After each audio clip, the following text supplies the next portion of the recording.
नमस्कार, जय हिंद। इतिहास विमर्श में आप सभी का स्वागत है। युवा साथियों, आज इस एपिसोड में हम जो चर्चा करने वाले हैं, जो विमर्श करने वाले हैं, उसका विषय है पुरुषार्थ। आपने बहुत सुना होगा पुरुषार्थ के बारे में, और जो विद्यार्थी इतिहास के या समाजशास्त्र के विद्यार्थी हैं, वे इस विषय को पढ़ भी रहे हैं। पुरुषार्थ क्या है और किन तत्वों को मिलकर पुरुषार्थ बनता है, पुरुषार्थ की अवधारणा क्या है, आज इन्हीं सब विषयों पर हम चर्चा करेंगे इस एपिसोड में। पुरुषार्थ यदि हम देखें तो पुरुषार्थ उस प्राचीन अलिखित संविधान का पार्ट है जिसे हम वैदिक काल में भारतीय समाज विज्ञान में, समाज दर्शन में देखते आए हैं। धर्म और दर्शन और इसको मिलाकर एक आध्यात्म की पृष्ठभूमि में पुरुषार्थ कंप्लीट होता है। यदि हम प्राचीन वर्ण व्यवस्था को अलिखित संविधान माने भारत का, क्योंकि उसमें भी 4 वर्ण होते हैं, वो वर्ण कोई जाति नहीं है, वो पद हैं, ब्राह्मण, क्षत्रिय, वैश्य और शूद्र। इसी प्रकार 1950 में स्वतंत्र भारत में जब हमें संविधान मिला, तब भी हमें उस संविधान में 4 ही पद मिले। प्रथम श्रेणी अधिकारी, द्वितीय श्रेणी अधिकारी, तृतीय श्रेणी अधिकारी और चतुर्थ श्रेणी अधिकारी। तो एक प्रकार से ये पद हैं जो संविधान ने हमें दिए हैं। और प्राचीन जो भारतीय संविधान था, जिसको हम वर्ण व्यवस्था के नाम से जानते हैं, जो मनु की स्मृति के माध्यम से हमें मिला, जो न्याय संहिता थी, उसमें हमें ये मिले हैं, ये पद हैं।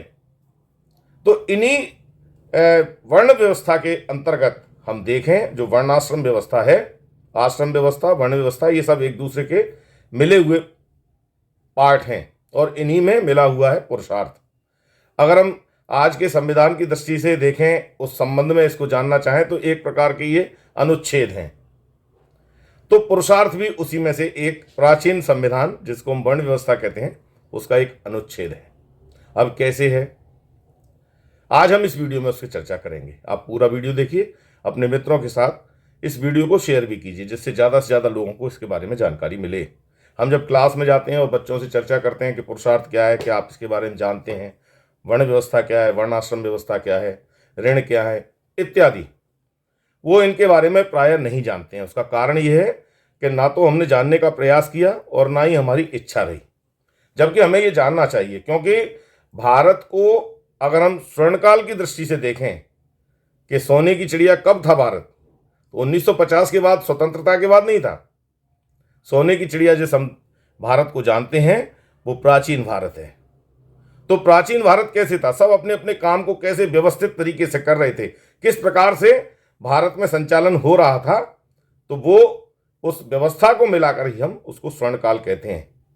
हम बाद में गुप्तकाल को स्वर्णकाल कहते हैं, क्योंकि उसकी सारी व्यवस्था, न्याय व्यवस्था, उसका आपका व्यापार व्यवस्था, आपकी उसकी चिकित्सा व्यवस्था, ऐसी कौन सी व्यवस्था है जो संपूर्ण नहीं हो। साहित्य, कला, हर क्षेत्र में जब उन्नति होती है, तरक्की होती है, तो वो स्वर्णकाल कहलाता है। तो प्राचीन भारत का जो स्वर्णकाल है वो इन्हीं सारी व्यवस्थाओं से जुड़ा हुआ है। वर्णाश्रम व्यवस्था के माध्यम से संचालित समाज के कारण वो था। तो इसमें एक पुरुषार्थ पार्ट है। पुरुषार्थ के 4 प्रमुख अवयव हैं, वो है धर्म, अर्थ, काम और मोक्ष। अब धर्म क्या है? धार्यति इति धर्म, जो हमने धारण किया है। तो धारण करने के लिए हम कौन सी चीज धारण कर रहे हैं? हमारे मन में, बुद्धि में जो हमारे मन में विचार आ रहा है, उस विचार के अनुसार जैसा हम काम कर रहे हैं, वही हमारा धर्म है। आप देखेंगे कई लोग गलत काम करते हैं, चोरी डकैती करते हैं, लेकिन उनको उस काम को करने में संतुष्टि मिलती है, इसलिए वो उसे अपना धर्म मान लेते हैं। उसका क्या नुकसान होगा, क्या फायदा होगा, ये बात की बात है, इस पर विचार ही नहीं करते। यदि इस पर विचार करें तो फिर वो गलत काम की ओर अग्रसर नहीं हो। तो पुरुषार्थ में जो सबसे पहला पार्ट है, जो 4 भाग हैं, धर्म अर्थ काम मोक्ष। यदि हम बौद्ध मत के अनुसार देखें तो वहां हम मोक्ष को निर्वाण के रूप में देखते हैं। यदि हम जैन मत के अनुसार उसे देखें तो वहां मोक्ष को कैवल्य प्राप्ति के माध्यम से जाना गया है। और भारतीय परंपरा में, ज्ञान परंपरा में, मोक्ष जो है वो जन्म मरण की जो व्यवस्था है उससे मुक्ति दिलाने वाला है। तो मोक्ष सबसे अंत में है, लेकिन मोक्ष मिलेगा किसको? जो इन पहली 3 चीजों पर धर्मानुसार आचरण करे उसको ही मोक्ष मिलता है। तो पहला है धर्म। धार्यति इति धर्म, जो हमने कहा, धारण करने से। और धर्म क्या है? हमारे शरीर का धर्म क्या है? श्वसन क्रिया करना हमारा शरीर का धर्म है। तो हम जब तक हमारा शरीर श्वसन क्रिया कर रहा है हम अपने कार्य कर रहे हैं। लोग कहते हैं कि हम धर्मनिरपेक्ष हैं, हो ही नहीं सकते। निरपेक्ष कोई हो ही नहीं सकता। कारण क्या है? हमारा शरीर जब अपने धर्म का पालन कर रहा है तो हम निरपेक्ष कैसे हो सकते हैं? तो धर्म जो है वो आध्यात्म से जुड़ा एक माध्यम है और जो हमें नैतिकता, आचरण, सदाचार, इनके बारे में प्रेरित करता है। और इनके माध्यम से जो किया गया कार्य है वही हमें अंत में मोक्ष की प्राप्ति कराता है। यदि हम धर्म की प्राचीन लिखित व्याख्या के बारे में जानकारी चाहें तो सबसे पहली लिखित व्याख्या धर्म की जो अभिलेखों पर लिखी गई है वो अशोक ने लिखी है संसार में। और उसने अपने धम्म अभिलेखों में इन्हीं बातों को लिखा है। नैतिकता, आचरण, सदाचार, दया, तो वो सारी चीजें उन्होंने धर्म कही है। उन्होंने किसी भी अभिलेख में अपने में ये नहीं कहा कि वो स्वयं बुद्ध मत को मानता था, लेकिन किसी भी उसमें अभिलेख में नहीं उसने कहा कि बुद्धम शरणम गच्छामि, धम्मम शरणम गच्छामि, संगम शरणम गच्छामि। उसने क्या कहा? अनारंभो प्राणायाम अहिंसा भूतानाम माता पिता शुश्रूषा तेर शुश्रूषा गुणाम प्रति। माता पिता की सेवा करो, गुरुजनों की सेवा करो, वृक्ष लगाओ, कुएं तालाब बावड़ी खुदवाओ, धर्मशालाएं बनवाओ, भूखे को भोजन कराओ, प्यासे को पानी पिलाओ, ये धर्म है। अर्थात नैतिकता धर्म है, आचरण धर्म है, सदाचार धर्म है। ये प्राचीन लिखित व्याख्या हमारे पास है। और इसी धर्म की बात जो है हमारे यहाँ आध्यात्म में कही गई है, जिसके माध्यम से हम मोक्ष की प्राप्ति करते हैं। तो ये एक जीवन दर्शन है, भारतीय समाज का एक जीवन दर्शन है जो सनातन परंपरा में है। तो धर्म की जो मूल परिभाषा है उसे हम किस तरह देखेंगे, इस स्क्रीन पर आप देखें। धर्म का अर्थ है जो धारण किया जा सके, जिसे जीवन में उतारा जा सके। धर्म से ही मनुष्य आत्मसंयम, संतोष, दया, सहानुभूति, उदारता, क्षमा, अहिंसा, अक्रोध और कर्तव्य पालन ग्रहण करने की प्रेरणा पाता है। तो इस प्रकार से हम देखेंगे ये जो धर्म की व्याख्या है इसमें सभी में कर्तव्य पालन पर विशेष जोर दिया गया है, सदाचार पर जोर दिया गया है। एक कहावत में आता है, विद्या ददात विनयम विनम्यात पात्रताम पात्रताम धनमापनोति धनात धर्म ततः सुखम। ऐसा धन जो धर्म के माध्यम से कमाया गया हो वही सुख को प्राप्त कराता है। तभी हमें सुखी जीवन जीने का अवसर मिलता है जब हम एक नीतिगत माध्यम से पैसा कमाएं, धनार्जन करें, तो वो सुख की प्राप्ति करता है। वही पुरुषार्थ में बताते हैं। तो पहला पार्ट हमारा जो है वो धर्म है। और प्राय आप सुनते होंगे कि हम धर्मनिरपेक्ष हैं, हमारे देश के संविधान धर्मनिरपेक्ष है, हमारी राजनीति धर्मनिरपेक्ष, कुछ भी धर्मनिरपेक्ष नहीं है। और मूल संविधान में कहीं भी धर्मनिरपेक्ष शब्द का उल्लेख नहीं किया गया। ये तो 1975 में संशोधन करके किया गया। जो बाबा साहब ने संविधान दिया उसमें पंथ निरपेक्ष राष्ट्र की परिकल्पना की गई है। और पंथ का अर्थ धर्म नहीं होता, रास्ता होता है। पंथी को छाया नहीं, फल लागे अति दूर। पंथ तो रास्ता है।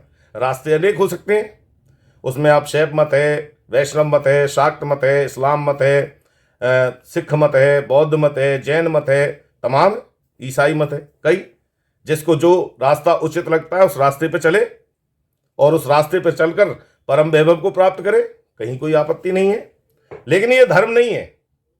धर्म तो सनातन होता है, ना शाक्त होता है, ना शैव होता है, ना इस्लाम होता है, ना बुद्ध होता है, वो सनातन होता है। ये सब रास्ते हैं।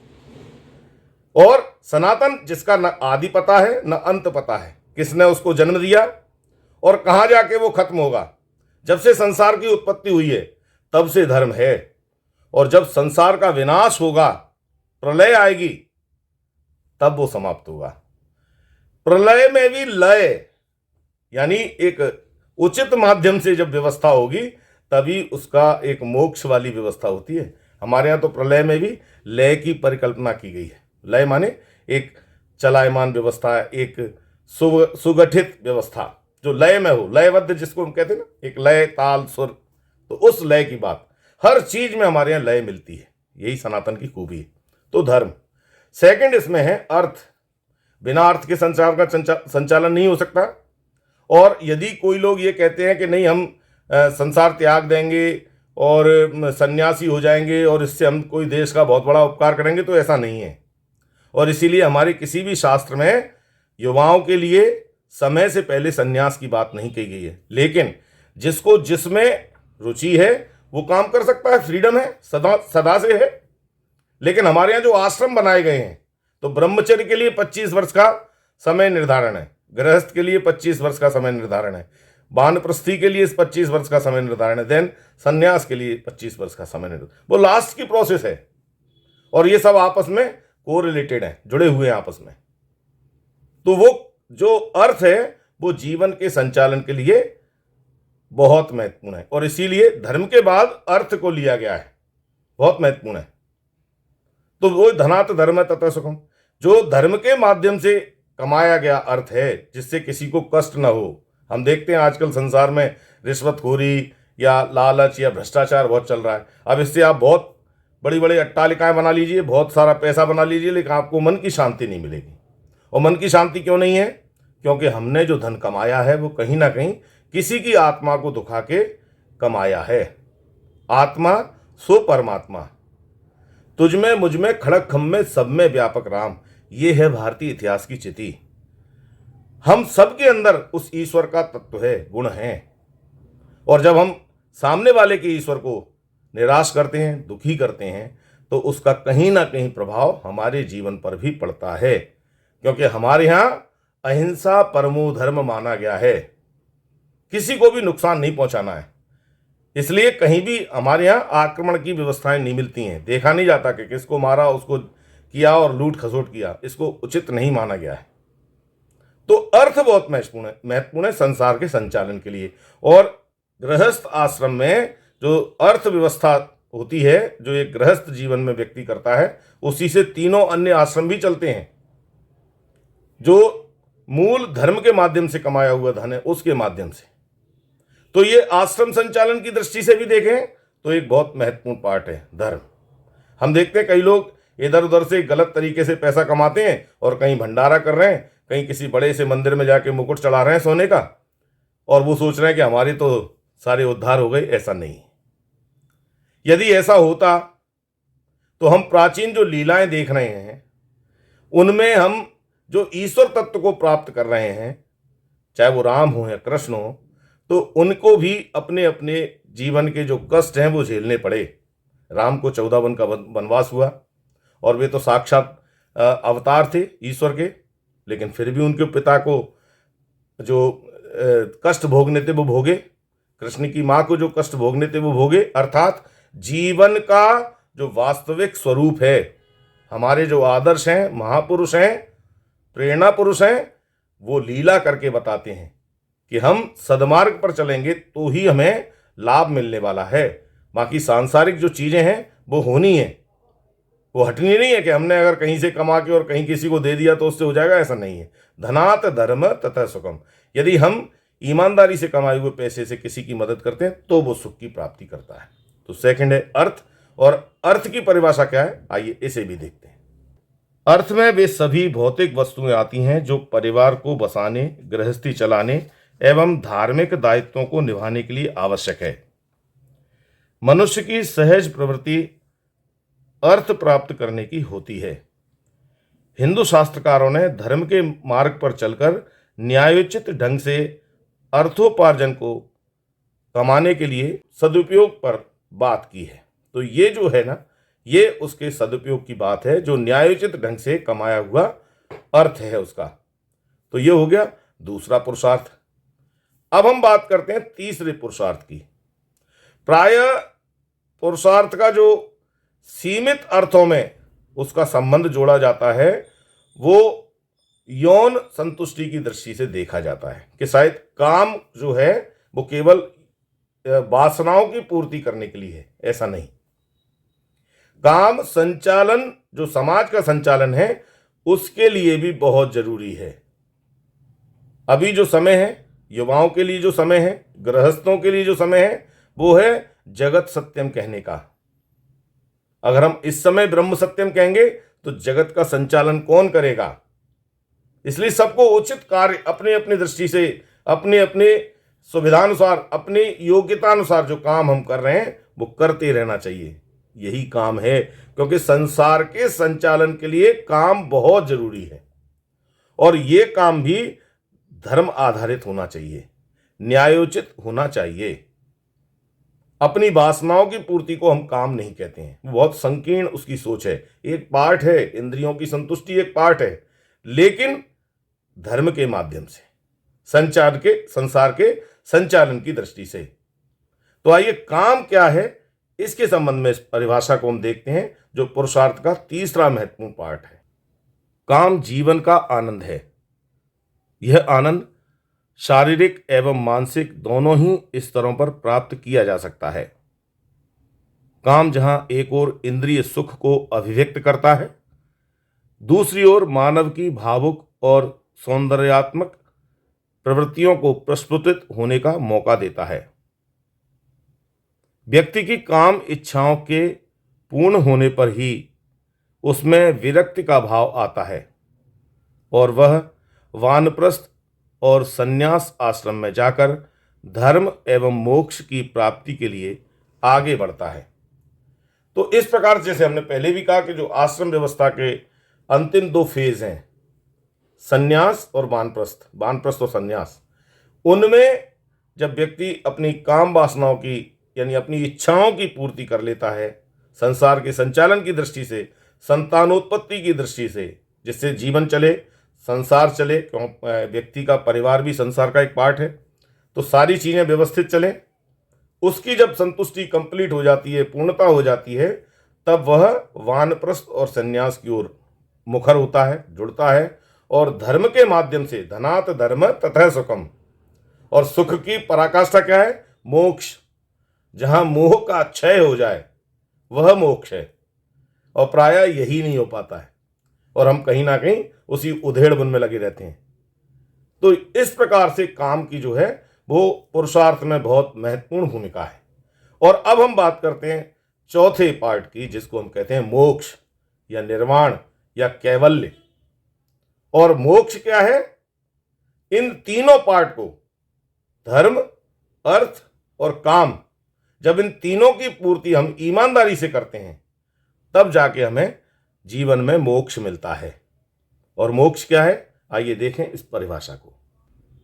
मोक्ष को जीवन का अंतिम पुरुषार्थ माना गया है। बौद्ध साहित्य में इसे निर्वाण और जैन साहित्य में कैवल्य कहा गया है। जब मनुष्य आत्मज्ञान प्राप्त कर ले, ईश्वर चिंतन में लीन हो जाए तथा अंत में जन्म मरण के बंधन से छुटकारा प्राप्त कर ले, धर्म, अर्थ और काम तीनों पुरुषार्थ ही मोक्ष प्राप्ति के साधन हैं। तो इस प्रकार से जब मनुष्य सारी अपनी जो इच्छाएं हैं उनकी पूर्ति कर ले, सारी अपनी जिम्मेदारियों की पूर्ति कर ले, धार्मिक भाव रहे और धर्मगत आचरण करे, मेरा तेरा उसमें नहीं हो, मोह माया नहीं हो, संपत्ति को इकट्ठा करने की इच्छा न हो, जब वो विरक्त भाव में आ जाएगा तब उसको मोक्ष प्राप्त होगा। और मोक्ष क्यों जरूरी है? ये मोक्ष जो है ये सबसे परम लक्ष्य है प्रत्येक व्यक्ति का, जो संसार के जीवन मरण से बचना चाहता है, परम गति प्राप्त करना चाहता है। तो इसलिए जो भारतीय इतिहास की चिति है, जो भारतीय इतिहास लेखन की अवधारणा है, जो भारतीय समाज का दर्शन है, जो भारतीय आध्यात्म और धर्म दर्शन है, उसके अनुसार पुरुषार्थ ये चार हैं: धर्म, अर्थ, काम और मोक्ष। मुझे विश्वास है कि पुरुषार्थ के बारे में आपको आज जानकारी मिली होगी। अगर आपके किसी प्रकार के कोई डाउट्स हैं तो आप कमेंट्स बॉक्स में जाकर मुझसे इस संबंध में चर्चा कर सकते हैं। प्रत्येक कक्षा में ये बहुत महत्वपूर्ण विषय है, पुरुषार्थ के बारे में पूछा जाता है।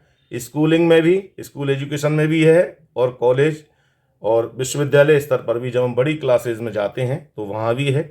इतिहास और समाज शास्त्र के अंतर्गत या न्याय और धर्मशास्त्र के अंतर्गत यह एक महत्वपूर्ण पार्ट है जिसमें हम पुरुषार्थ को पढ़ते हैं। तो वहाँ आप इसको उपयोग में ला सकते हैं। आपके ऐसे मित्र जो किसी विश्वविद्यालय से, किसी कॉलेज से पढ़ रहे हैं और उनके लिए उपयोगी हो सकता है, या तैयारी कर रहे हैं प्रतियोगी परीक्षाओं की दृष्टि से, तो वहाँ भी आप इस वीडियो को शेयर कर सकते हैं, उनको भी लाभ हुआ। तो आज के लिए इस वीडियो में इतना ही। अगले वीडियो में एक नए विषय के साथ फिर आपके साथ एक विमर्श करेंगे। यदि आप अभी तक इतिहास विमर्श से जुड़े नहीं हैं तो आप इससे जुड़ें जरूर। समय समय पर बहुत महत्वपूर्ण विषयों पर हम चर्चा करते हैं। आप इसके संबंध में इतिहास विमर्श पर जाकर प्लेलिस्ट में वो सारे विषय देख सकते हैं कि हम किन किन विषयों पर अमूमन चर्चा करते हैं। तो आप इससे अभी तक नहीं जुड़े हैं तो आप इससे जुड़ें, इसे सब्सक्राइब करें, बेल आइकन पर जाएं और ऑल के ऑप्शन पर जाएं, जिससे इस चैनल के माध्यम से समय समय पर जो भी सूचनाएं आपके लिए आती हैं वो सबसे पहले आपको मिलें। वीडियो पसंद आए, वीडियो का विषय पसंद आए तो लाइक अवश्य करें। मोक्ष या पुरुषार्थ के बारे में आप अभी तक क्या जानते थे उसके बारे में जरूर बताएं, और अपने मित्रों के साथ इस वीडियो को शेयर जरूर करें। आज के लिए इतना ही। आपने वीडियो पूरा देखा, इसके लिए बहुत बहुत धन्यवाद। जय हिंद।